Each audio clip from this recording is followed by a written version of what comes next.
The information contained in this podcast is an expression of opinion and does not constitute investment advice. This is the Gold Money Foundation podcast with Andy Duncan, keeping you up to date with expert opinion on precious metals and the markets. Okay, hello and welcome to another Gold Money Foundation podcast from here at the Mises Institute in Auburn, Alabama, at the Austrian Economics Research Conference. Today I've got the great pleasure to be with Professor Gerard Casey, who's a Professor of Philosophy from University College Dublin. Hello, Gerard. Hello, Andy. How are you? Tip-top. Now, I wanted to go into your kind of philosophical basis and your philosophical kind of studies. You have particular views, very defined views on property, and we'll develop those views. But first of all, can you tell us about your views on property? Right. Well, it's really linked to justice. If you go back, for example, to say very young children, arguing over who's got the toy and so on, they have very sharply defined notions, inchoate and not reflective, but nonetheless notions of what's mine and what's yours. And in fact, any civilized society has to have notions of what is mine and what is yours. Now, of course, they'll draw the lines in different places and these will develop historically. But as you move, say, from very early human history, from hunter-gatherers who have sort of very loose and porous notions of boundaries, when you move to the agricultural revolution, when you, for example, okay, let me start again. If you have a hunting ground, it's perfectly possible for other people to be using it at different times, so on. But if you want to grow a crop and you want to clear a field, and it involves cutting down trees and picking up stones and so on, your investment there is not just for one crop. When you're going to move on, you're making a long-term investment. So the notion of external property really develops in that kind of context. And, of course, your neighbours are doing the same thing, and eventually it's mutual recognition of these mutual rights, which give rise to the notion of property. And, you know, the common saying, good fences make good neighbours, that's what does it. You need a notion of property. Of course, we have an original notion of property in our own bodies as well, which links into the whole thing. So every civilized society needs a working notion of property. Without that, you've got chaos. Yeah, internal and external notions, which can be all combined into one. Yeah. Now, I just wanted to move on then to money itself. Now, money is a peculiar substance. It's a peculiar property. Does money have any other properties as property, if that's not too much, which make it different from normal property, like a cup of coffee or an ice cream or anything? Yeah, well, as the politicians say, I'm glad you asked me that. And the reason being that my descent into the abyss of libertarianism and anarchism started by my reflections on the notion of money. As a philosopher, I was very puzzled, not only by the fact that I never seem to have enough of this, maybe because I'm a philosopher, but the very notion of what it is, you have this rather dirty and piece of paper in your wallet, and people, for some strange reason, are willing to give you goods and services for this. Now, of course, here's the really puzzling thing. If I were to get my really super-duper printing press and produce a facsimile of this and go around, then I'm going to be hauled up. Now, what's the actual difference between the piece of paper for which people are willing to give me goods and services and the piece of paper which looks identical in every respect, for which they're not? And that's a really puzzling answer, because they have all the same physical properties. Yeah. Right? Now, the difference is, as we know, that in the modern world, one of them has the sanction of a state or government, and it's and so on. So my particular piece of reproduction is counterfeiting. Right? But in fact, there's a very peculiar idea, because in a certain sense, almost all paper money is counterfeit. Yeah. Really. It's just that there is a monopoly in counterfeiting. Well, what's even funny about it, if the Bank of England does a printing run and produces a £5 note, that's proper money. But if they turn the lights off and go away, and you come in the middle of the night and use their printing press and print up a few extra ones, which they don't know about, that's counterfeit money. Exactly. That's really strange. It's a really bizarre notion. Yeah. But money is an odd thing, and as we know, money effectively is anything, any entity that people are willing to take in exchange for goods or services in a general way. We know how it developed. And we know how it develops even in modern times, for example, so people have used throughout history, have used tobacco and wampum and stones and leaves and so on. And of course, in the prison camps in the Second World War, people used unopened packs of cigarettes as money. So if you didn't have to be a smoker, you kept your packet of cigarettes intact and you traded it for food, and so it developed so it became the entity which had the greatest exchange value, and therefore it becomes money. So anything, in effect, can be money. So the grubby pieces of paper I have in my pocket, they're not gold, but actually they are money, because whether you like them or not, and I don't particularly like them, okay, no libertarian does, are nonetheless money because they are, in effect, accepted for goods and services in exchange. So it's a very peculiar kind of thing. Yeah, all of us, even the Austrian professors at a university, will take these paper notes because they know they can get goods and services with it. But even more mysteriously, I've never really thought this through because I got so sidetracked when I started down this line of inquiry. Right now, most of our money is even more notional than paper. When you think of how many exchanges take place, which involve simply adjusting numbers on the screen. Yeah. Somewhere I'm paid directly into my bank account.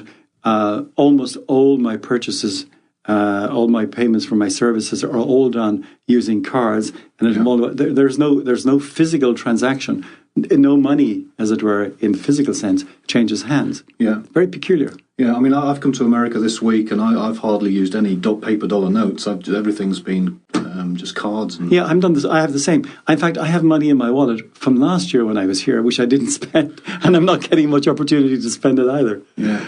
Now that we've kind of got to the root of money, the strange properties of money, what about the violation of property in terms of Cyprus? Now, as we speak, it's March the 23rd, Saturday the 23rd of March. The violations of property in Cyprus, what do you think of that? Well, there are a number of ways in which you can remove people's goods from them. You can, stick a gun to their heads and take it from them, and it's quite obvious. Taxation is an obvious and relatively unpopular way of taking money from people because they see what's being done. Of course, inflation is the silent thief. Yeah. In other words, if you have 10,000 euros in your bank account today and the inflation rate is running at 10%, then, gradually the actual value of your money is decreasing. Nominally, you still have the same money. But it doesn't feel quite the same. You think, well, I've still got 10,000 euros in my account, but you don't, right? So the governments from the very beginning have used all sorts of methods to debase currency, obviously mixing the coinage and adding silver or adding copper or impure metals and clipping around the edges and so on and so forth. But of course, in the electronic era, right, it's much easier to do it. And so it's very hard for anybody, if you like, to find a safe place or a refuge for their stored wealth, because it's like while gold doesn't rust, paper money inflates. Yeah. All you need to do is for the money supply to double for your existing store of money to be worth half of what it was worth the day before. It seems odd in Cyprus because the ECB could easily just print up or electronically create the digits and some binary switches inside a computer and give the Cypriot government an infinite amount. They could give them €1 trillion, 10 trillion euros just by moving some binary digits around a computer. Yet they seem to have gone for the more old-fashioned kind of wealth acquisition, confiscation, by first of all planning to take 10%. I don't know how the plans at the moment, as we're speaking, are up in the air, everything above 100,000 euros, 40%, everything below OK, because they're all Cypriot voters. So why do you think the ECB, the EU and the IMF have gone to an older form of confiscation rather than the silent confiscation of quantitative easing? Well, I'm a bit puzzled actually about this. The short answer is I think they think they can do it and get away with it. They are so confident in their ability to bring all national governments to heel. They've done it in Ireland, they've done it in Greece, they're doing it in Spain and Italy, that they think they can do it here. And I think they were a little bit surprised that the Cypriot Parliament rejected their proposals, which seemed obviously eminently reasonable to them. I mean, when I first became aware of this, as I did in a popular blog, I think about a week ago, I thought this was a joke. Yeah. And the thought that all of the bright minds of Europe sitting around a table would say, we've got a problem with our banking system. We need people to put their money into banks. Yeah. So here's a really great idea. Let's steal 10% of the money. This is really going to... Now suddenly everybody in the country, everybody in the European Union is going to rush out and put their money into the banks. It's really peculiar. And then we got all of this bizarre stuff about Russian money laundering stuff. And I was thinking, well, hang on a second. If that was really true, first of all, why weren't you doing something about it already? And if it is really true, why aren't you doing something about it now? Don't you have laws to address those things? And isn't the idea that it's those who commit the crimes who are meant to be punished, not the innocent bystanders? Yeah. This is very peculiar. And of course, we now have a little bit of brinkmanship to be acted out presumably on Monday. Yeah. And I think this is what it is. I think the EU sees that if Cyprus, as it were, can get away with this, then they're going to be faced with something like a mini, or even maybe slightly more than a mini revolution on their hands, fiscally anyway, around the EU. Certainly, for example, in Ireland, where we have been the good boys of Europe, where our own neo-colonial government, because that's what it is, who on instructions from Europe are putting the boot in to the Irish population, may suddenly find that the Irish population are a little less supine than they have been. Yeah. Is it 35% wage cuts for public sector workers? Well, it varies. It depends on what you're earning. But I mean, I'll give my own example because it's the one I want. So the people in academia took a 10% pay cut straight off. People on my level, on the professorial level, are paying between 8 and 10% pension levy. Right, which has nothing to do. That's nice, isn't it? Which is great for a pension I've already paid for anyway. Yeah. Then there's the universal social charge, which is about 5 to 7%. Again, it depends. And then, of course, there's been the inflation and so on. So when you add it all up, it comes to about probably around 28 to 30%. Now we have the government putting a gun to our head, saying you're going to take effectively a 7 to 8% cut again on top of that, or else. Yeah. And it's that or else. What's the or else? Well, the or else is we'll do it by law anyway. In other words, unless you agree to it voluntarily, we'll do it anyway. Agree to it or we'll do it anyway. And I thought, I'm a member of the Irish Federation of University Teachers, which is a representative body, and I said, you shouldn't go into discussions with a gun to your head like that. Yeah. Sounds like Tony Blair. He used to do that kind of thing. I want industry to voluntarily agree to this, otherwise I'll do it anyway. Well, it's you might say, well, what's in it for them? And the answer is because if they can say, even though everybody knows it's a fiction, that we agree to it, then they get some kind of moral credit for it. If they have to legislate, then the naked hand of raw power has to reveal itself, and they'd rather not do that. Yeah. Coming back to the Cyprus effect, I want you to imagine, just pretend, let's imagine that you have 10 million euros in an Irish bank. Hang on a second, I'm doing a lot of imagining here. Okay. Now, you're flying back to Ireland, presumably in the next couple of days. You've got this 10 million euros sitting in a bank account in Ireland. What are you going to do with it? Because of what's the Cypriot thing going to make you do? It's going to make me take my money out. Yeah. Yeah, well, I can tell you, I don't have 10 million, but I have a little bit. And you know what I did on the day after I heard about this announcement? Yeah. I took my money out. Yeah.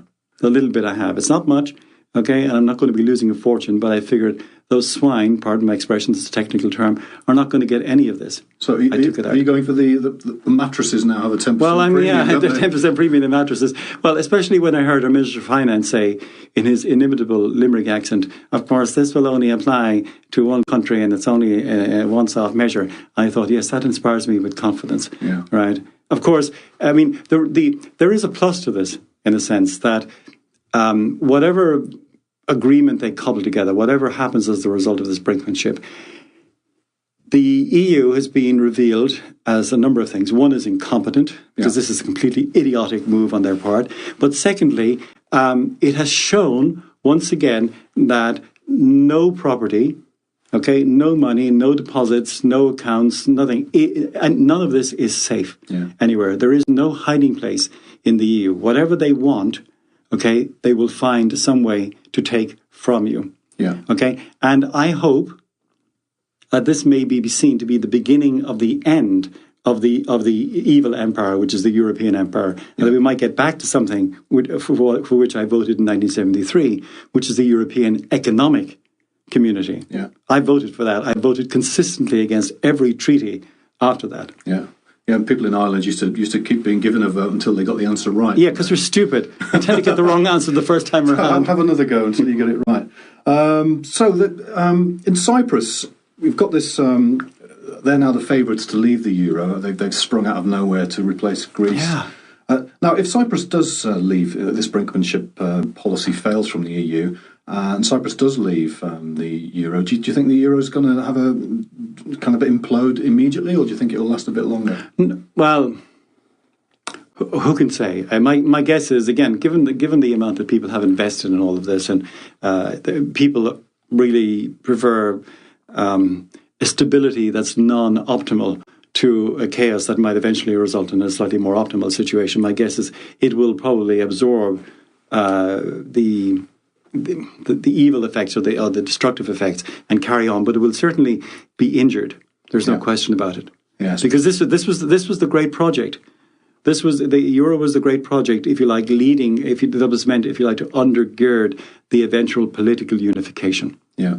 Right? And people have been saying for a long time that you cannot have a unified currency without a unitary state, in a sense. And while I'm no great advocate, obviously, of the unitary state, there seems to be a certain truth in that here, that the political mechanisms necessary to ensure the stability of the euro aren't in place and haven't been in place.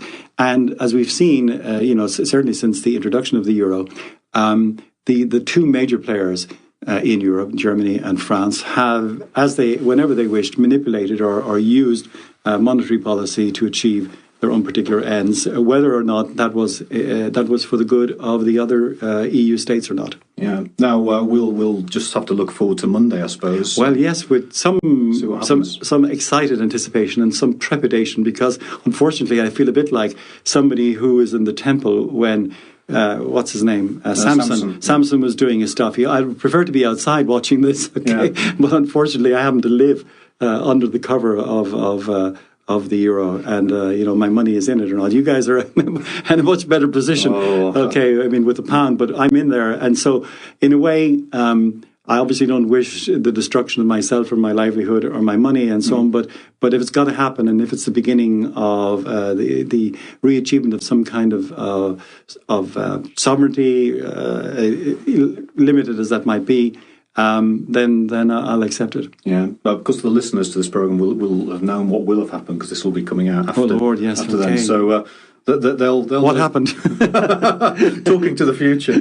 Now, let's just shift gears. You've written a book about Murray Rothbard, and we're in his kind of spiritual home here, which is the Mises Institute.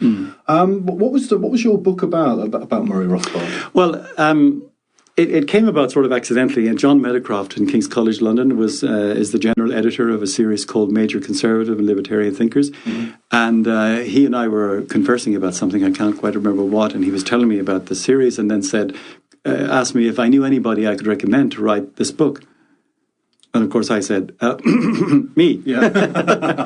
And so I did, because since I was turned on to all of this stuff back in about 2004, 2005, I had been a big admirer of Murray. So the series has a sort of a template, and so the first short chapter is sort of life and times. The second major chapter, which is almost half the book, really is about his political and ethical philosophy. I don't go into his economics, because this is a book on conservatism and libertarianism rather than on economics. Yeah. The third chapter deals with his critics and the reception of his work. I don't think anybody's done that. That may be the most novel part of the book. And then finally, it's kind of looking forward and where do we go from here? Yeah. So it was kind of fun to write that, and it forced me to read those parts of Rothbard's opus that I hadn't read before. Yeah. This is great. Now, when this book was first published, because it's been out a while, it was in hardback, and it costs about £1 million.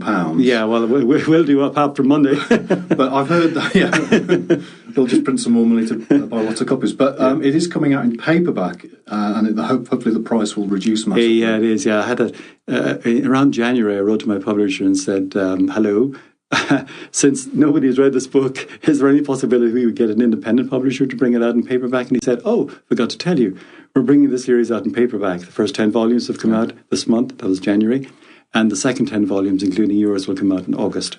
So it'll be available for about $25 or $26 or something like that. So what's the name of the book? The book is just called Murray Rothbard. Yeah. That's just the title. And who's the publisher? And the publisher is Continuum, or now Bloomsbury, because Bloomsbury have taken over Continuum. Now, I read your recent other book, Libertarian Anarchy. It's a fantastic book. Oh, thank you. So I haven't read this book because I couldn't afford it the first time around. I couldn't afford it. But I'll be buying a copy then once I can get it for that super low price.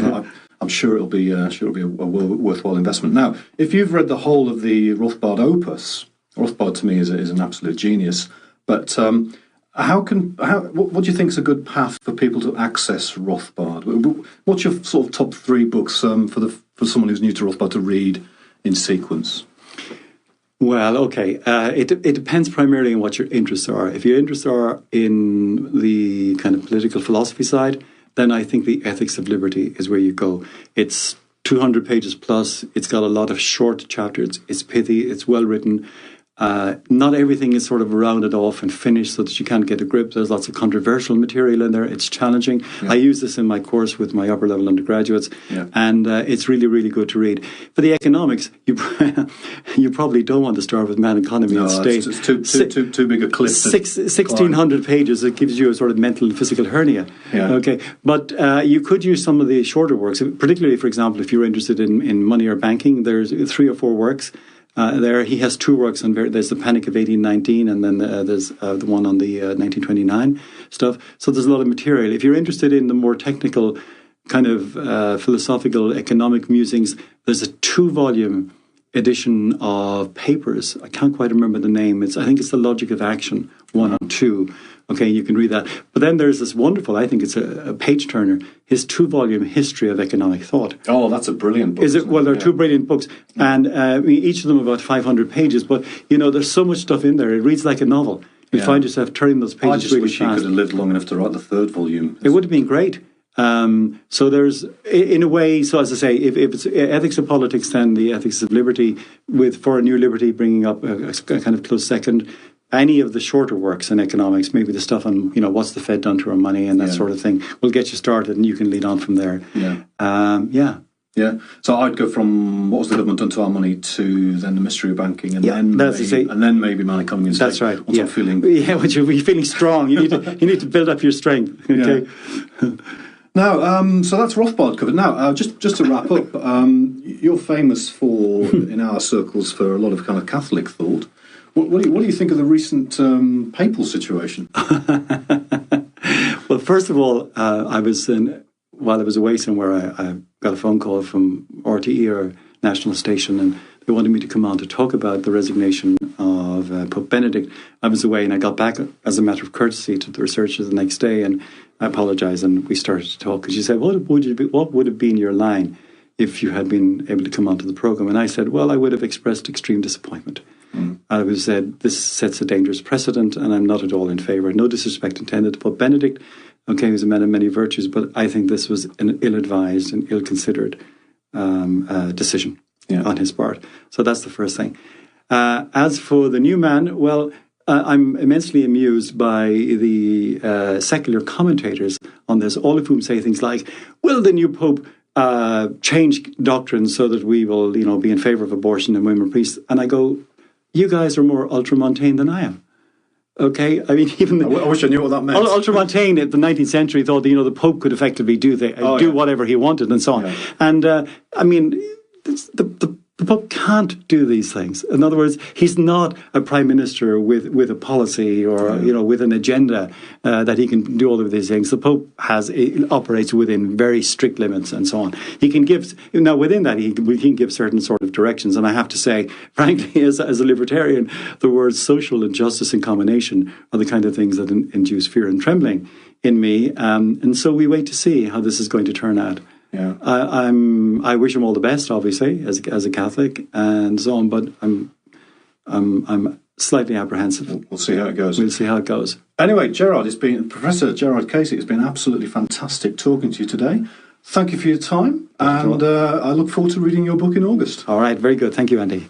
Subscribe to the Gold Money newsletter at www.goldmoney.com. to receive email updates on new articles, videos, and iTunes podcasts from our Gold Research section.